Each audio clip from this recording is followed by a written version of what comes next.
ಎಲ್ಲರಿಗೂ ನಮಸ್ಕಾರಗಳು. ನನ್ನ ಪುಟ್ಟ ಚಾನಲ್ಗೆ ತಮಗೆಲ್ಲರಿಗೂ ಸ್ವಾಗತ. ರಾಮಾಯಣದಲ್ಲಿ ಬರುವ ಪಾತ್ರಗಳು ಅತ್ಯಂತ ಅಮೋಘವಾಗಿವೆ. 1. ದಶರಥ. ರಾಮಾಯಣದ ಪ್ರಾರಂಭದಲ್ಲಿ ಇವರ ಪಾತ್ರ ಮುಖ್ಯವಾಗಿದೆ. ದಶರಥ ಎಂದರೆ 10 ರಥಗಳನ್ನ ಒಂದೇ ಸಮಯದಲ್ಲಿ ನಿಯಂತ್ರಿಸಬಲ್ಲವನು. ಇಕ್ಷ್ವಾಕು ವಂಶದ ಪ್ರಸಿದ್ಧ ರಾಜ. 3 ಜನ ಪತ್ನಿಯರು: ಕೌಸಲ್ಯ, ಸುಮಿತ್ರೆ, ಕೈಕೆ. ದಶರಥನಿಗೆ ರಾಮ, ಭರತ, ಲಕ್ಷ್ಮಣ, ಶತ್ರುಘ್ನರೆಂಬ ಮಕ್ಕಳಿದ್ದರು. ಧೈರ್ಯಶಾಲಿ, ಶೂರ, ಸರ್ವಜ್ಞನು, ದೂರದೃಷ್ಟಿ ಉಳ್ಳವನು, ಧನ ಸಂಗ್ರಹದಲ್ಲಿ ಇಂದ್ರ ಕುಬೇರನಿಗೆ ಸಮಾನ. ಮಕ್ಕಳ ಮೇಲೆ ಪ್ರೀತಿ ಹೊಂದಿದ್ದನು, ನುಡಿದಂತೆ ನಡೆದವನಾಗಿದ್ದನು. ತನ್ನ ವಚನದಿಂದಲೇ ತನ್ನ ಮಗನನ್ನ ಕಳೆದುಕೊಳ್ಳುವ ಸಂದರ್ಭ ಬಂದಿತು. ಪ್ರಜಾಪ್ರೇಮಿ, ನೀತಿವಂತನಾಗಿದ್ದನು. 2. ಜನಕ. ಜನಕ ಮಹಾರಾಜನು ಮಿಥಿಲಾ ದೇಶದ ರಾಜನು, ಸೀತೆಯ ಸಾಕು ತಂದೆ. ಜನಕನು ಜ್ಞಾನಿ, ನ್ಯಾಯವಂತ ಚಕ್ರವರ್ತಿ, ಧರ್ಮಪ್ರಿಯ, ತತ್ವಶೀಲನೂ ಆಗಿದ್ದ. ಅಷ್ಟಾವಕ್ರ ಮಹರ್ಷಿಯಿಂದ ಆತ್ಮಜ್ಞಾನವನ್ನ ಪಡೆದವನಾಗಿದ್ದನು. ಸಂಸಾರದಲ್ಲಿದ್ದು ಸನ್ಯಾಸತ್ವವನ್ನ ಹೊಂದಿದ್ದನು. 3. ಕೌಸಲ್ಯ.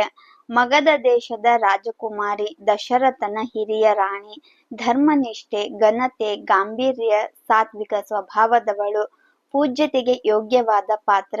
ದುಃಖಮಯ ಜೀವನವಿದ್ದರೂ ಧರ್ಮಪಾಲನೆ ಮಾಡುವ ಸ್ತ್ರೀ. 4. ಸುಮಿತ್ರೆ. ಸುಮಿತ್ರೆಯು ಮಿಥಿಲಾ ದೇಶದ ರಾಜಕುಮಾರಿ, ದಶರಥನ 3ನೇ ಪತ್ನಿ. ಲಕ್ಷ್ಮಣ ಮತ್ತು ಶತ್ರುಘ್ನರ ತಾಯಿ.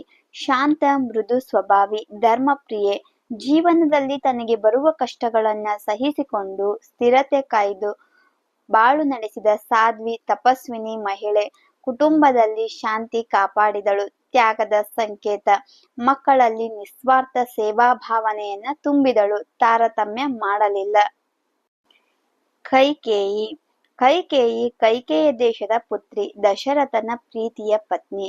ಕಠಿಣ ಹೃದಯದವಳು, ಚತುರಳು, ತನ್ನ ಹಠವನ್ನ ಬಿಡದೆ ಸಾಧಿಸಿಕೊಳ್ಳುವ ಸ್ತ್ರೀ. ತನ್ನ ಸೌಂದರ್ಯದ ಮೇಲೆ ಅಹಂಕಾರ. ಭರತನ ತಾಯಿಯಾಗಿದ್ದಳು. ರಾಮನ ವನವಾಸ, ಸೀತೆಯ ಅಪಹರಣ, ಲಂಕಾಯುದ್ಧ ಎಲ್ಲದಕ್ಕೂ ಕಾರಣಲಾದಳು. ಇವಳ ತಪ್ಪು ನಿರ್ಧಾರ, ದುರಾಸೆ, ಚಾಡಿ ಮಾತಿನಿಗೆ ಬಲಿಯಾದಳು. ಕತೆಗೆ ತಿರುವು ತಂದುಕೊಟ್ಟ ಪಾತ್ರ. ಇನ್ನೂ ಪ್ರಮುಖ ಪಾತ್ರಗಳಿಗಾಗಿ ಮುಂದಿನ ಭಾಗದಲ್ಲಿ ನಿರೀಕ್ಷಿಸಿರಿ. ಈ ಒಂದು ವಿಡಿಯೋ ಇಷ್ಟವಾದಲ್ಲಿ ಪ್ಲೀಸ್ ಲೈಕ್ ಮಾಡಿ, ಶೇರ್ ಮಾಡಿ, ಸಬ್ಸ್ಕ್ರೈಬ್ ಮಾಡಿ. ಧನ್ಯವಾದಗಳು.